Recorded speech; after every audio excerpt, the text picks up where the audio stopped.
Good morning students, online classes में आपका स्वागत है।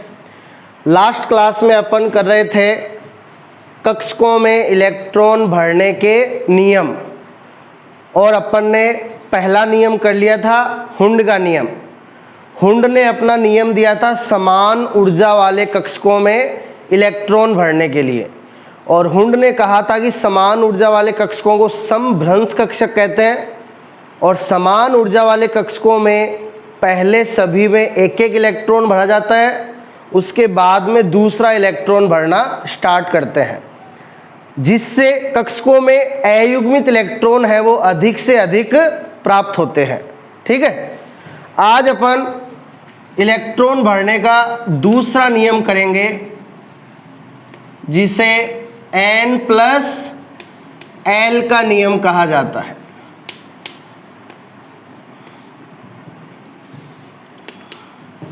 N+L का नियम,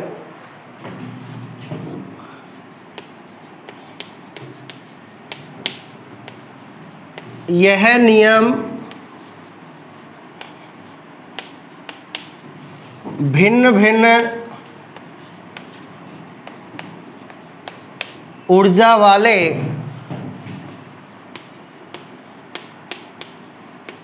उपकोष या कक्षक में इलेक्ट्रॉन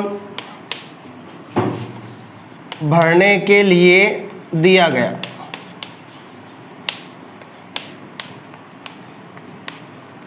तो हुंड का नियम तो दिया गया था समान ऊर्जा वाले कक्षकों में इलेक्ट्रॉन भरने के लिए, और N+L का नियम है वो भिन्न भिन्न ऊर्जा वाले उपकोष या कक्षकों में इलेक्ट्रॉन भरने के लिए।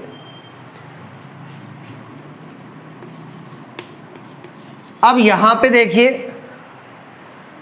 N है स्मॉल n, स्मॉल n तो है मुख्य क्वांटम संख्या।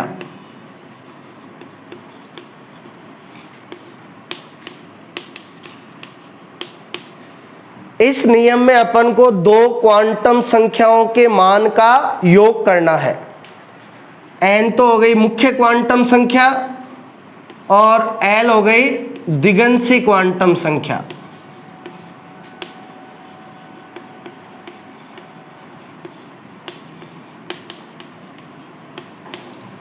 ठीक है, अब देखिए ये नियम क्या कहता है। N+L के नियमानुसार जिस उपकोष के लिए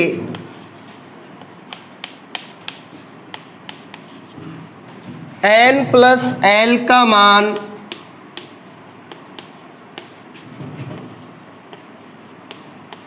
कम होता है,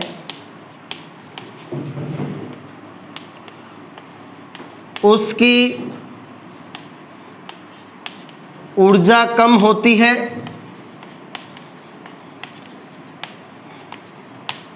तथा इलेक्ट्रॉन पहले उसी में भरा जाता है। तो यहां इस प्रकार भिन्न भिन्न ऊर्जा वाले उपकोषों में इलेक्ट्रॉन भरा जाता है। किस प्रकार? ये कहता है जिस उपकोष के लिए N+L यानी मुख्य क्वांटम संख्या और दिगंशी क्वांटम संख्या का योग कम होता है, उसकी ऊर्जा कम होती है, और जिसकी ऊर्जा कम होती है इलेक्ट्रॉन पहले उसी में भरा जाता है। तो देखिए, अब जो मुख्य क्वांटम संख्या है स्मॉल n, ये बताती है किसको? कोष को, और इसका मान 1 से स्टार्ट होता है। जैसे K कोष के लिए 1, L के लिए 2, M के लिए 3, N के लिए 4, अल्फा के लिए 5। और उपकोष के आगे जो संख्या लगी होती है वही किसका मान होता है, n या कोस का मान होता है। और जो दिगंशी क्वांटम संख्या है स्मॉल l, ये बताती है किसको, ये बताती है उपकोष को, और इसका मान 0 से स्टार्ट होता है। दिगंशी का मान स्टार्ट होता है 0 से। अब उपकोष कौन कौन से होते हैं, S, P, D, F। अब S उपकोष के लिए दिगंशी का मान 0, P उपकोष के लिए दिगंशी का मान 1, D उपकोष के लिए दिगंशी का मान 2, F उपकोष के लिए दिगंशी का मान 3। ठीक है, इनका योग करना है अपन को। तो देखिए अपन को एक तो दे दिया 3D उपकोष और एक दे दिया 4S उपकोष। अब अपन को देखना है, अब देखो ये तीसरे कोष में है और ये चौथे कोष में है, यानी इनकी ऊर्जा में क्या होगा, अंतर होगा। तो देखिए किसकी ऊर्जा कम होगी किसकी ज़्यादा होगी, और इलेक्ट्रॉन पहले किस में भरा जाएगा। अब देखिए 3D के लिए n+l का मान निकालते हैं। आगे संख्या है 3, यानी कोष कौन सा है, तीसरा, तो स्मॉल n का मान हो गया 3। उपकोष कौन सा है यहाँ, D।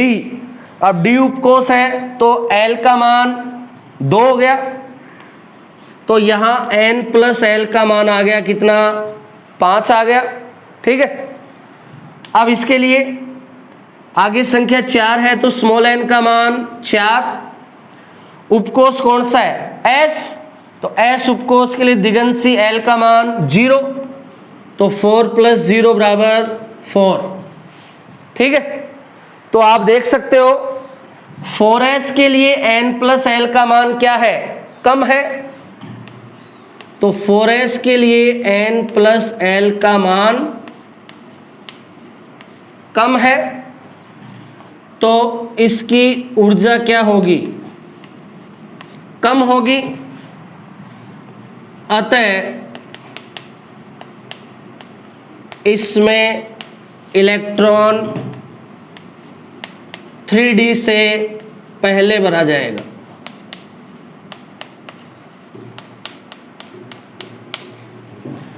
तो 4S के लिए n+l का मान कम होता है, इसलिए इसकी ऊर्जा कम होती है, इसलिए 4S में इलेक्ट्रॉन 3D से पहले भरा जाएगा। ठीक है ना। तो इस प्रकार अपन l+l के नियम के आधार पे इलेक्ट्रॉन भरते हैं भिन्न भिन्न ऊर्जा वाले उपकोष में।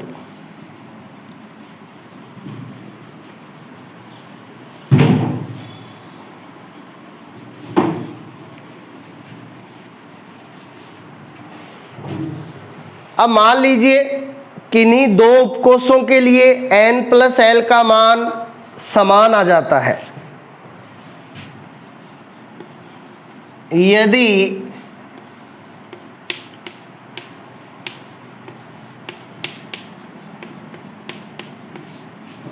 दो उपकोषों के लिए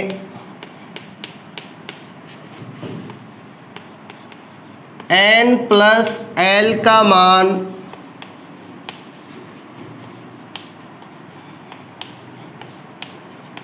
समान हो तो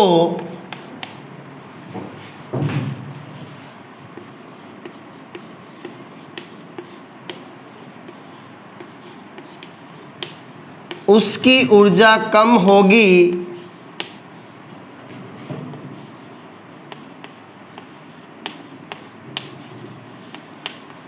जिसके लिए मुख्य क्वांटम संख्या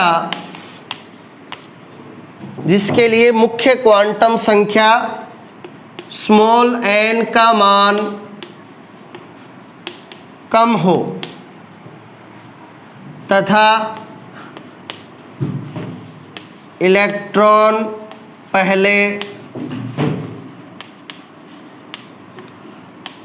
उसी में भरा जाएगा। तो देखिए किन्हीं दो उपकोषों के लिए यदि n+l का मान क्या आता है, समान आता है तो उसकी ऊर्जा कम होगी, जिसके लिए मुख्य क्वांटम संख्या स्मॉल n का मान क्या हो, कम हो, और इलेक्ट्रॉन पहले उसी में भरा जाएगा। तो देखिए अपने पास एक तो है 3D और एक है 5s। अब देखेंगे इनमें किस में पहले इलेक्ट्रॉन भरा जाएगा। तो देखिए इसके लिए स्मॉल n का मान 3, d उपकोष है तो l का मान 2, तो n प्लस l का मान आ गया 5। 5s इसके लिए स्मॉल n का मान 5, अब s उपकोष है तो l का मान 0, तो n प्लस l का मान आ गया 5। तो आप देख सकते हो इन दोनों उपकोषों के लिए n प्लस l का मान क्या है, समान है। तो अब आपको आगे जो संख्या लगी है मुख्य क्वांटम संख्या, उसको देखना है। जिसके लिए मुख्य क्वांटम संख्या का मान कम होगा उसकी ऊर्जा कम होगी।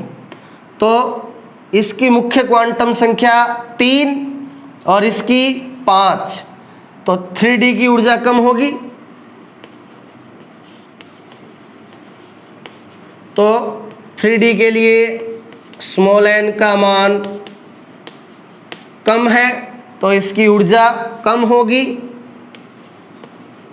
तो 3D में इलेक्ट्रॉन 5s से पहले भरा जाएगा। अभी अपन ने थोड़ी देर पहले लिया था 3D और 4s, तो 3D और 4s में तो पहले भरा जाता है 4s में, और यहाँ लिया है 3D और 5s, और 3D और 5s में पहले भरा जाता है 3D में, है ना। तो देखिए 4s, 3D, 5s, इनमें इलेक्ट्रॉन भरने का क्रम क्या रहेगा, इस प्रकार से रहेगा कि सबसे पहले इलेक्ट्रॉन भरा जाएगा किसमें, 4s में, फिर इलेक्ट्रॉन भरा जाएगा किसमें, 3D में, और फिर इलेक्ट्रॉन भरा जाएगा 5s में, ठीक है ना। तो ये भिन्न भिन्न ऊर्जा वाले उपकोषों में इलेक्ट्रॉन n प्लस l के नियमानुसार भरा जाता है, ठीक है। तो ये भिन्न भिन्न ऊर्जा वाले उपकोषों में इलेक्ट्रॉन भरने का n प्लस l का नियम है।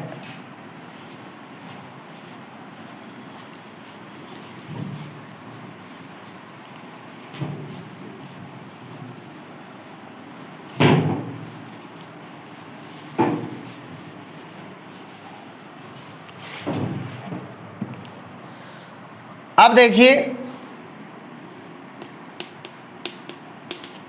तीसरा जो नियम है वो है पाउली का अपवर्जन नियम।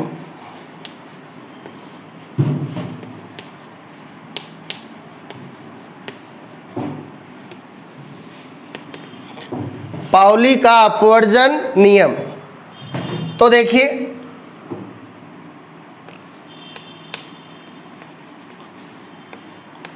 पाउली क्या कहता है, पाउली के अनुसार किन्हीं दो इलेक्ट्रॉनों के लिए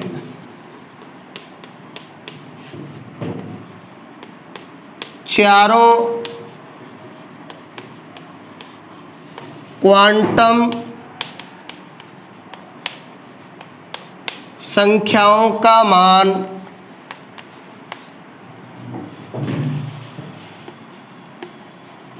कभी भी समान नहीं हो सकता,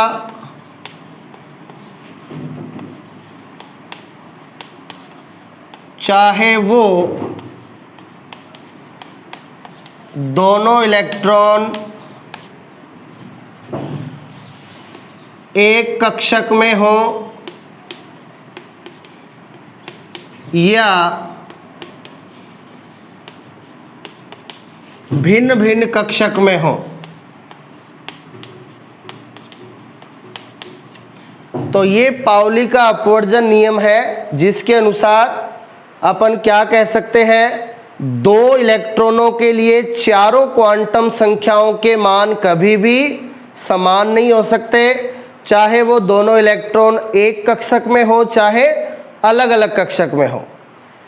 चारों क्वांटम संख्याएं ये आप पढ़ चुके हो लास्ट क्लास में, मुख्य क्वांटम संख्या, दिगंशी क्वांटम संख्या, चुंबकीय क्वांटम संख्या और चक्रण क्वांटम संख्या।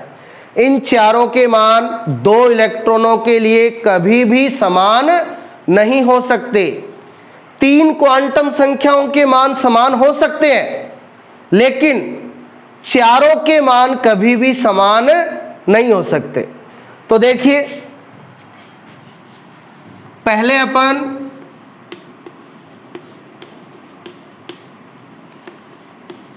एक ही कक्षक के दो इलेक्ट्रॉन लेते हैं। पहले अपन एक ही कक्षक के दो इलेक्ट्रॉन लेते हैं। अब देखो, अपन को पता है कक्षक को ऐसे बॉक्स में दर्शाते हैं, और एक कक्षक में कितने इलेक्ट्रॉन भरे जाते हैं, दो इलेक्ट्रॉन भरे जाते हैं। और एक कक्षक में जो दो इलेक्ट्रॉन भरे जाते हैं उनका चक्रण एक दूसरे के विपरीत होता है। अब मान लीजिए ये कक्षक है 3DXY। मान लीजिए ये कक्षक कौन सा है, 3DXY है।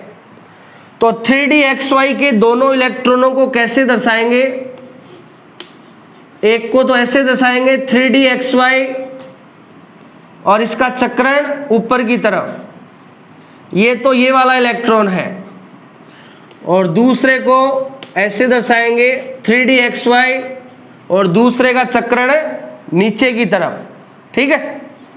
अब ये 3DXY के दोनों इलेक्ट्रॉन हो गए, यानी एक ही कक्षक के दोनों इलेक्ट्रॉन। अब इनके लिए अपन लिखेंगे चारों क्वांटम संख्याओं के मान। पहली क्वांटम संख्या मुख्य क्वांटम संख्या स्मॉल n, दूसरी दिगंशी क्वांटम संख्या स्मॉल l, तीसरी चुंबकीय क्वांटम संख्या स्मॉल m, चौथी चक्रण क्वांटम संख्या स्मॉल s, ठीक है। अब देखिए, स्मॉल n मुख्य क्वांटम संख्या ये बताती है कोस को, और कोस कौन सा है, आगे जो संख्या लगी होती है वही क्या होता है, कोस। तो दोनों के आगे संख्या लगी है 3, यानी ये कौन से कोस में है, तीसरे कोस में है। तो दोनों के लिए मुख्य क्वांटम संख्या का मान क्या है, समान है 3 3। अब यहां उपकोष कौन सा है, उपकोष यहां भी d है और यहां भी d है। तो जो दूसरी क्वांटम संख्या है दिगंशी क्वांटम संख्या, ये किसको बताती है, उपकोष को, और उपकोष दोनों में कौन सा है, d है, और d उपकोष के लिए l का मान कितना होता है, 2 होता है। तो यहां भी l का मान 2, यहां भी l का मान 2, तो दिगंशी भी दोनों के लिए समान है। अब देखिए, तीसरी क्वांटम संख्या चुंबकीय क्वांटम संख्या, जो बताती है किसको, कक्षक को। अब यहां कक्षक कौन सा है, 3DXY, कक्षक कौन सा है, 3DXY। यहां भी 3DXY है, यहां भी 3DXY है, ठीक है। अब DXY कक्षक के लिए चुंबकीय क्वांटम संख्या का मान होता है -2, है ना। तो यहां भी -2, यहां भी -2, ठीक है। अब इसका DXY का -2 कैसे होता है, ये आप लास्ट क्लास में देख सकते हो, जहां अपन ने दिगंशी और चुंबकीय के बीच संबंध को बताया था, है ना। अब बची लास्ट चक्रण क्वांटम संख्या s। अब चक्रण क्वांटम संख्या s किसको बताती है? चक्रण को बताती है। किसके चक्रण को? इलेक्ट्रॉन के चक्रण को। तो देखो, इस इलेक्ट्रॉन का चक्रण है ऊपर की तरफ और इस इलेक्ट्रॉन का चक्रण है नीचे की तरफ। अपन को पता है एक ही कक्षक में जो दो इलेक्ट्रॉन होते हैं उनका चक्रण एक दूसरे के विपरीत होता है। तो s का मान दोनों के लिए क्या हो जाएगा? अलग अलग हो जाएगा। अब जिसका चक्रण ऊपर की तरफ होता है उसके लिए s का मान +1/2 और जिस इलेक्ट्रॉन का चक्रण नीचे की तरफ होता है उसके लिए चक्रण क्वांटम संख्या s का मान -1/2। तो इस प्रकार एक ही कक्षक में जो दो इलेक्ट्रॉन होंगे उनकी मुख्य क्वांटम संख्या समान होगी, दिगंशी समान होगी, चुंबकीय भी समान होगी, लेकिन एक ही कक्षक में दो इलेक्ट्रॉन होते हैं उनका चक्रण क्या होता है? विपरीत होता है। तो s के मान में क्या आ जाएगी? भिन्नता आ जाएगी। एक का +1/2, दूसरे का -1/2। यही पाउली कहता है कि दो इलेक्ट्रॉनों की चारों क्वांटम संख्या कभी भी समान नहीं हो सकती, चाहे वो एक कक्षक में हो चाहे अलग अलग कक्षक में हो। 3 समान हो सकती है लेकिन चारों कभी भी समान नहीं हो सकती। अब देखिए, अब अपन दो अलग अलग कक्षकों के दो इलेक्ट्रॉन ले लेते हैं। दो भिन्न कक्षकों के दो इलेक्ट्रॉन,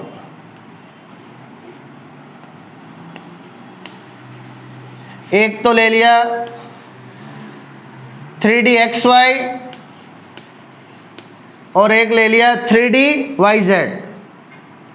इसमें भी इलेक्ट्रॉन ले लिया ऊपर की ओर चक्रण वाला, इसमें भी इलेक्ट्रॉन ले लिया ऊपर की ओर चक्रण वाला। इन दोनों के चक्रण क्या थे? विपरीत। यहां अब अपन समान चक्रण वाले ले रहे हैं। दोनों का चक्रण किधर है? ऊपर की तरफ, लेकिन ये दोनों कक्षक क्या है? अलग अलग। ये तो 3dxy में ऊपर की ओर चक्रण वाला है और ये 3dyz में ऊपर की ओर चक्रण वाला है।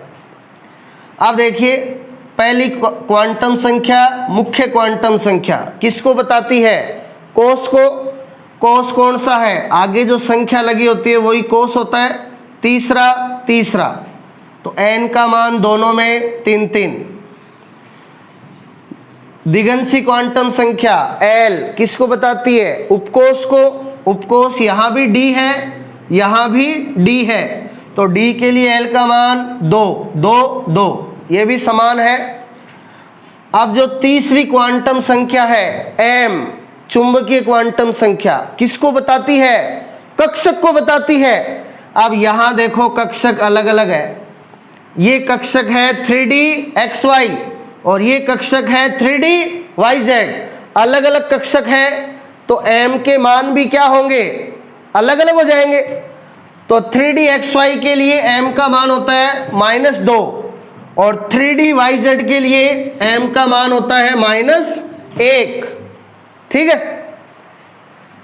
और लास्ट चक्रण क्वांटम संख्या जो इलेक्ट्रॉन के चक्रण को बताती है। इस इलेक्ट्रॉन का चक्रण भी ऊपर की तरफ और इस इलेक्ट्रॉन का चक्रण भी ऊपर की तरफ, और जिस इलेक्ट्रॉन का चक्रण ऊपर की तरफ होता है उसके लिए s का मान +1/2। तो दोनों के लिए समान होगा +1/2। तो अब यहाँ पे भी आप देख सकते हो 3 क्वांटम संख्या तो समान है, लेकिन यहाँ जो m है चुंबकीय क्वांटम संख्या, ये क्या है? अलग अलग है ना। तो इस प्रकार पाउली कहता है दो इलेक्ट्रॉनों के लिए चारों क्वांटम संख्या कभी भी समान नहीं हो सकती। वो इलेक्ट्रॉन चाहे एक कक्षक में हो चाहे अलग अलग कक्षक में हो। तो ये अपने इलेक्ट्रॉन भरने के नियम थे 3। हुंड का नियम, n+l का नियम और पाउली का अपवर्जन नियम। अब कल वाली क्लास में अपन इन नियमों की सहायता से परमाणुओं के इलेक्ट्रॉनिक विन्यास बनाने सीखेंगे, जो कि केमिस्ट्री के लिए बहुत ही ज़्यादा इम्पोर्टेंट है। ये जो इलेक्ट्रॉनिक विन्यास है ये आपके तब तक काम आएंगे जब तक आप केमिस्ट्री पढ़ोगे। इनके बिना आप कुछ नहीं कर सकते। तो इलेक्ट्रॉनिक विन्यास के लिए आपको क्या क्या पता होना चाहिए? कोष के बारे में पढ़ लेना, आज रिवीजन कर लेना। उपकोष के बारे में पढ़ लेना, एस पी डी एफ, कौन से उपकोष में कितने कक्षक होते हैं वो पढ़ लेना, रिवाइज कर लेना। उनमें इलेक्ट्रॉन किस प्रकार भरे जाते हैं, ये नियम है वो पढ़ लेना। ये जब तक आपके दिमाग में नहीं होगा आप इलेक्ट्रॉनिक विन्यास है वो नहीं बना पाएंगे, और इलेक्ट्रॉनिक विन्यास नहीं बना पाएंगे तो अपना आगे का काम है वो बहुत ज़्यादा मुश्किल होगा। इसलिए इलेक्ट्रॉनिक विन्यास है वो सीखने बहुत ज़्यादा ज़रूरी है। तो कल वाली क्लास से पहले आप इतना है वो रिवाइज कर लेना। आगे अपन करेंगे कल वाली क्लास में। Thank you.